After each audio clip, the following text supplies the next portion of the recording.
Film dibuka pada tahun 1989 dengan tayangan acara TV bertajuk In the Name of Justice, sebuah siaran langsung milik Sheriff Ryan Taylor yang dikenal gemar melakukan vlog live streaming dalam setiap penyergapannya. Program itu menuai pro dan kontra. Banyak yang menganggap tayangan tersebut menggunakan kekerasan, tetapi Ryan berdalih bahwa kekerasan justru membuat para penjahat gentar dan terbukti menurunkan kriminalitas. Apalagi ratingnya sangat tinggi. Namun suatu hari ketika Ryan melakukan live untuk menangkap penjahat kejam bernama Reggie Smith, situasinya berubah kacau. Ketika mendobrak pintu, Ryan malah menemukan anak Reggie yang sedang menonton live-nya sendiri. Dari pakaiannya jelas bocah itu sangatlah mengidolakan Ryan. Mereka tidak tega. Ryan pun meminta kameramennya mematikan siaran dan mencoba menenangkan sang anak agar tidak melihat ayahnya akan dibunuh. Sayangnya Reggie tiba-tiba muncul dan menembak Ryan tepat di dada. Saat tubuhnya sekarat, sesosok wanita misterius mendekat dan menjadi wajah terakhir yang ia lihat sebelum meninggal.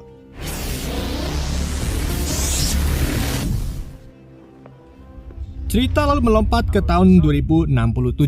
Seorang miliarder bernama Fisher muncul dalam sebuah podcast untuk mempromosikan pertunjukan brutal miliknya yang berjudul Fight Another Day, sebuah acara pertarungan gladiator yang memanfaatkan mesin waktu. Ia menjelaskan bahwa perusahaan miliknya, Chronocom, memang memiliki teknologi time travel, tetapi mereka tidak pernah mengubah masa lalu. Mereka hanya memanen para petarung yang sudah mati dari berbagai era untuk dijadikan sebagai atraksi hiburan. Setelah podcast selesai, Fisher sebagai seorang promotor memulai acaranya. Para gladiator dari masa lalu dikumpulkan, termasuk Sheriff Ryan Taylor. Mereka terbangun dalam arena dan langsung diberi aba-aba untuk saling membunuh.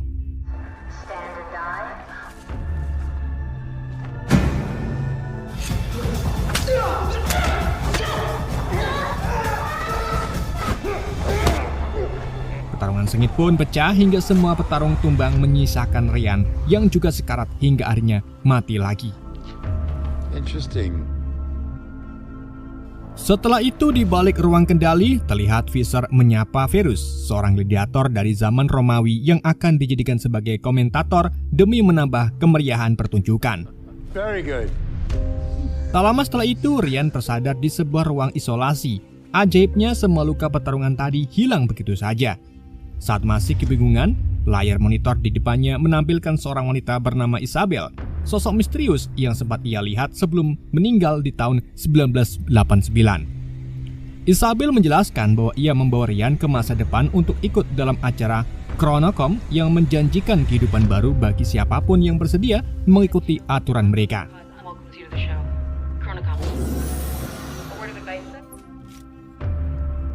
Sesaat kemudian, pintu isolasi terbuka dan Ryan melihat para petarung yang sebelumnya saling bunuh kini hidup kembali dan dikumpulkan di satu ruangan lobi.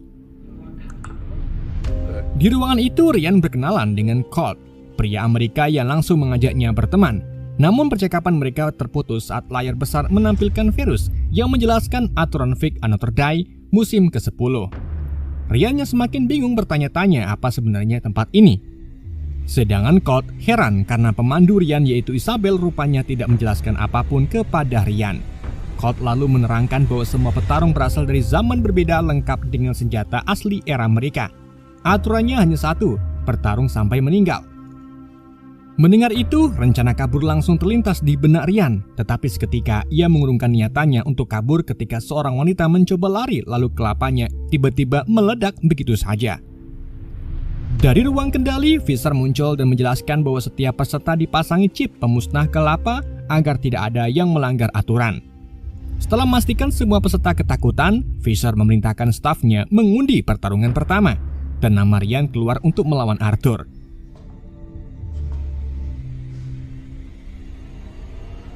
Sergeant Ryan Taylor. Setelah itu, Ryan kemudian masuk ke ruang persiapan dan bertemu dengan Doug, manajer pelengkapan sekaligus mentornya yang akan menyiapkan semua armor Ryan. Namun dengan waktu terbatas, Ryan hanya memilih pisau kecil dan pistol. Sementara itu Isabel dan Gerard menyaksikan duel sambil taruhan. Pertarungan pun dimulai dan barulah Ryan menyadari Arthur adalah gladiator Romawi bersirah baja dan skin Arthur hampir kebal terhadap tembakan.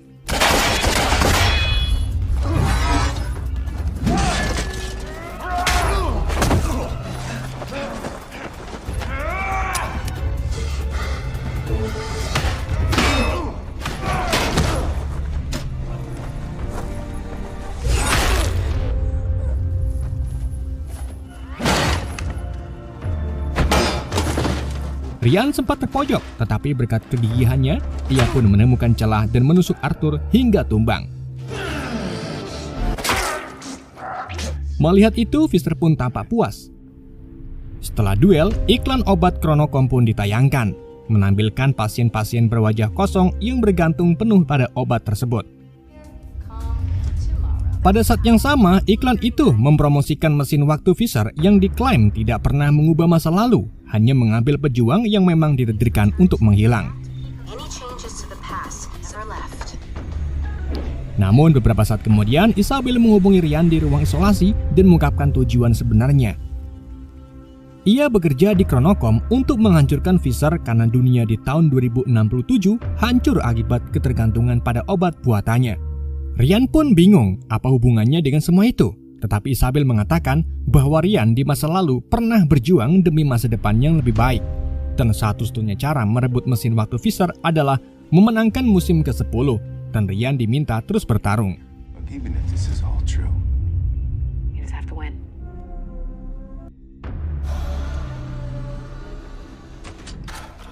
Setelah kembali ke lobi, Code memberi selamat sekaligus mengoreksi cara Ryan memegang senjata. Ryan pun terkejut karena Colt tampak sok tahu. Di sana seorang wanita Asia bernama Sakura juga menyapa Ryan, hingga Verus muncul kembali untuk mengundi pertandingan selanjutnya.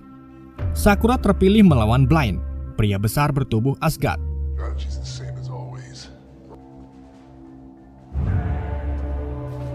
Namun kelincahan Sakura sebagai samurai membuatnya dengan mudah menumbangkan Blind.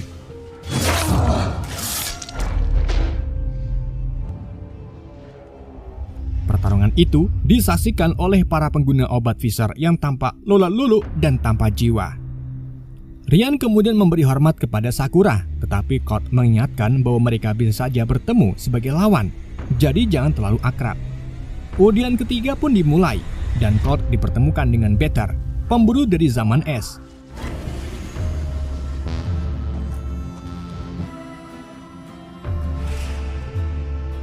Pertarungan berlangsung cepat. Colt yang ternyata seorang sheriff cowboy menembak Peter hanya dengan satu peluru yang langsung menembus matanya. Barulah Ryan sadar bahwa Colt bukan kaleng-kaleng dan bukan sekedar sok tahu. Duel berikutnya menghadirkan Helfor, seorang Viking bertubuh baja melawan Al-Razi, asasin Arab yang lincah.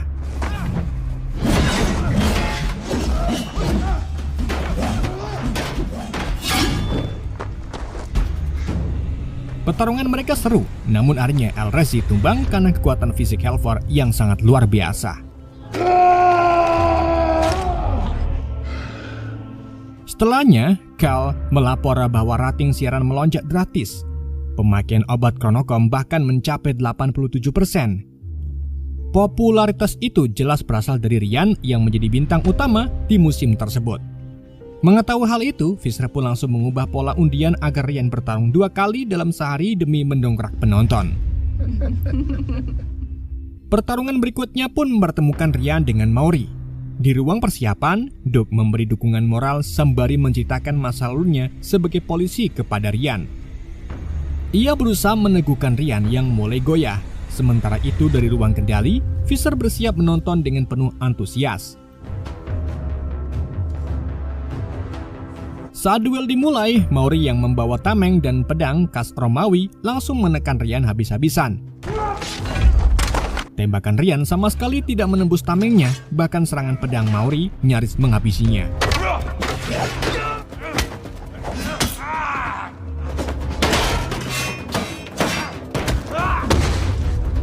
Namun Ryan masih punya akal. Ia mengeluarkan semprotan baygon dan menyemburkannya tepat ke wajah Maury. Begitu lawannya kehilangan fokus, Ryan memberi serangan penutup hingga Maury pun tumbang. Kemenangan itu membuat Fisher semakin tertarik padanya dan segera memerintahkan Cal mengatur pertemuan pribadi. Namun, ketika kembali ke kamar, Ryan justru menerima permintaan baru dari Isabel. Ia memohon Ryan agar membunuh Fisher demi mencegah masa depan hancur oleh obat Chronocom yang perlahan menghilangkan kesadaran manusia. Ryan awalnya menolak, tetapi setelah menyadari bahwa tindakannya dapat menyelamatkan umat manusia, ia pun akhirnya bersedia. Dan Isabel pun meninggalkan sebilah pisau kecil di bawah bantalnya.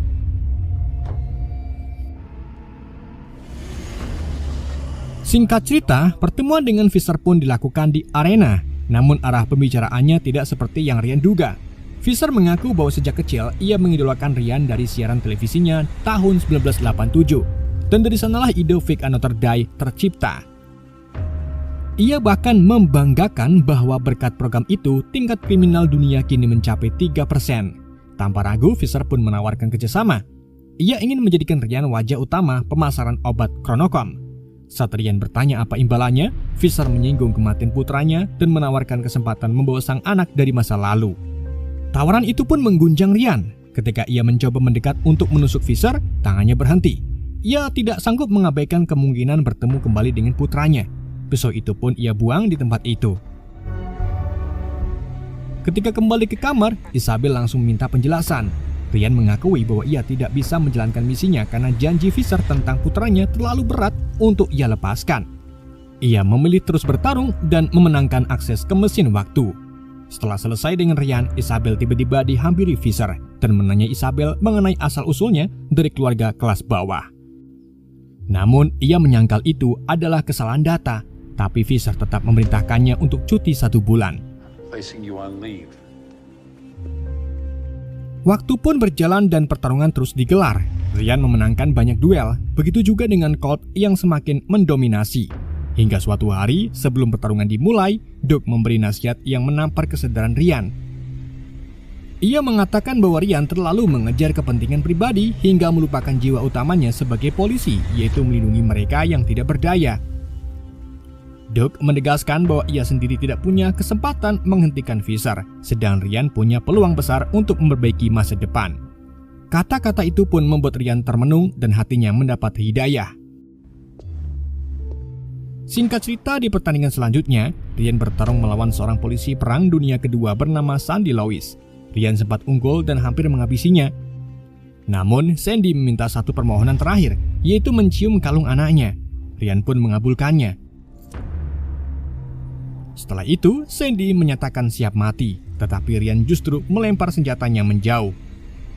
Ia berbicara lantang ke kamera, memperkenalkan dirinya sebagai ayah, polisi, dan manusia yang tidak ingin membunuh sesama. Sandy juga bersuara lantang bahwa ia seorang ibu dan prajurit. Apa yang mereka lakukan bukanlah hiburan seperti klaim Fisher. Ia menegaskan bahwa semuanya hanyalah kebohongan besar. Mendengar itu, Fisher pun panik dan memutus siaran menggantikannya dengan iklan. Carl sempat menyarankan agar kepala mereka diletakkan, namun Fisher menolak karena Ryan adalah bintang acaranya. Petugas lalu dikirim untuk menghabisi keduanya secara langsung. Kamera kemudian kembali dinyalakan demi rating.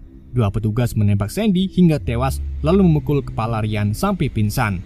Tanpa rasa bersalah, Fisher pun memintakan agar adegan pembunuhan itu diputar berulang-ulang.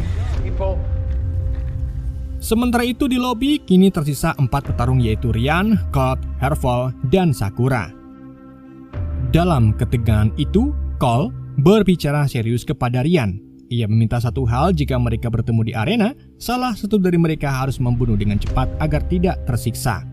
Namun Ryan tetap yakin pasti ada cara lain untuk keluar dari tempat itu tanpa harus saling menghabisi. Belum sempat mereka menyusun rencana, Ferus langsung mengumumkan semifinal yang mempertemukan Halford dan Cole. Pertarungan pun berlangsung sengit. Cole kesulitan menembak karena tameng rapat Halford. Ia bahkan sempat terpojok akibat kekuatan kapaknya. Setelah pelurunya habis, Cole berusaha mengulur waktu dengan tali rodeonya hingga berhasil merebut kembali pistolnya. Dengan satu tembakan tepat di kepala, Halford tumbang dan Colt memenangkan duel. Setelah kemenangan Cole, Fisher segera menanyakan polling popularitas kepada Kel, dan hasilnya masih dipimpin oleh Ryan dan Cole. Demi mempertahankan rating, Fisher memanipulasi pertandingan berikutnya dengan memerintahkan Doug agar tidak memberikan senjata apapun kepada Ryan. Pertarungan akhirnya mempertemukan Ryan dan Sakura. Melihat Ryan masuk arena tanpa senjata, Sakura kebingungan lalu melepaskan baju samurainya dan meletakkan pedangnya untuk bertarung secara terhormat.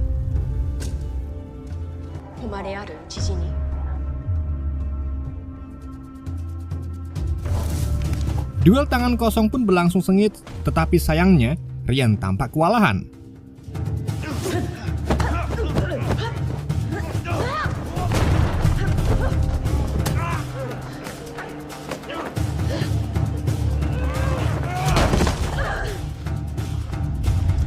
Karena terdesak, ia pun mengambil pedang Sakura dan duel berubah menjadi pertarungan pedang.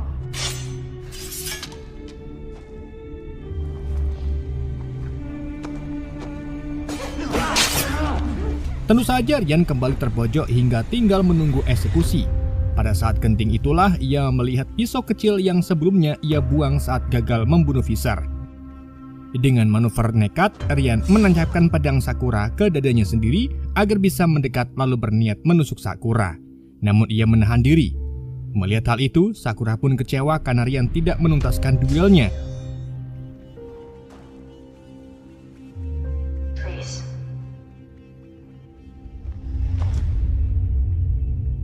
Ia lalu bersiap melakukan harakiri. Merasa tidak tega, Ryan pun akhirnya memenggal kelapa Sakura agar ia mati secara terhormat. Visser pun murka karena ia kembali gagal menyingkirkan Ryan. Setelah pertarungan, Ryan dibiarkan pulih sendirian di kamarnya. Saat tersadar, ia mendapati Isabel berada di sampingnya. Isabel menceritakan bahwa adiknya menjadi korban obat buatan Visser sehingga ia bertekad menghancurkan Chronocom. Ryan lalu menanyakan apakah benar Visser terinspirasi dari acara siaran langsungnya di masa lalu. Isabel membenarkan hal itu dan Ryan pun menyusun rencana untuk kembali ke masa lalu dan menghentikan semuanya. Tentu saja Isabel memperingatkan bahwa itu dapat memicu paradok timeline. Namun Ryan bersikeras bahwa perubahan itu justru diperlukan agar bencana ini tidak pernah terjadi. I'm already dead. Rencana pun dijalankan. Ryan menemui Colt untuk mengajaknya bergabung, sementara Isabel dan Geralt menyusup ke ruang mesin waktu dan mulai memanipulasi sistemnya.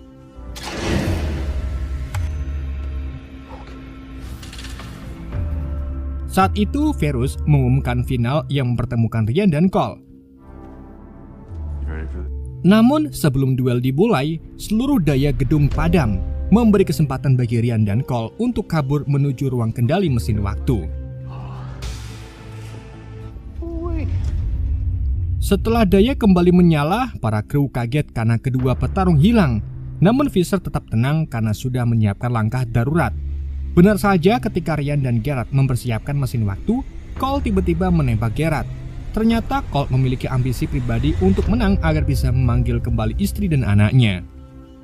Hal itu tentu saja membuat Ryan marah dan kecewa. Tak lama kemudian, Visser muncul membawa Isabel serta para kru, termasuk Verus, dan menyiarkan kejadian itu secara langsung. It's Sergeant Ryan Isabel Emerson. Ia mendeklarasikan bahwa final akan dilakukan saat itu juga, dengan hadiah berupa hak memanggil orang tercinta dari masa lalu. Namun sebelum duel dimulai, Geralt yang sekarat tiba-tiba bangkit dan menyalakan mesin waktu. Colt pun segera menghabisinya lalu berbalik untuk membunuh Ryan dan Isabel. Pada momen paling genting itu, Verus tiba-tiba membunuh Colt dengan brutal karena kecewa Visser tidak menepati janji untuk membawa saudaranya kembali. Kekacauan itu memberi celah bagi Ryan untuk membawa Isabel masuk ke mesin waktu. Ryan sadar bahwa keputusannya akan menghapus kesempatan bertemu dengan anaknya, tetapi ia memilih masa depan yang damai daripada ambisinya sendiri. Melihat mereka hampir kabur, Visser pun memerintahkan Cal meledakkan chip di kepala Ryan. Namun Cal dan para penonton justru terpaku oleh perjuangan cinta Ryan dan Isabel. Dalam kepanikan, Visser menembak Isabel dan Ryan terseret masuk ke mesin waktu. Ia lalu muncul tepat pada momen awal ketika Isabel menjemputnya di masa lalu. Di sana, Ryan berhasil menghindari tembakan Reggie Smith dan membawa Isabel kabur, menutup seluruh lingkaran tragedi ini dan film pun berakhir.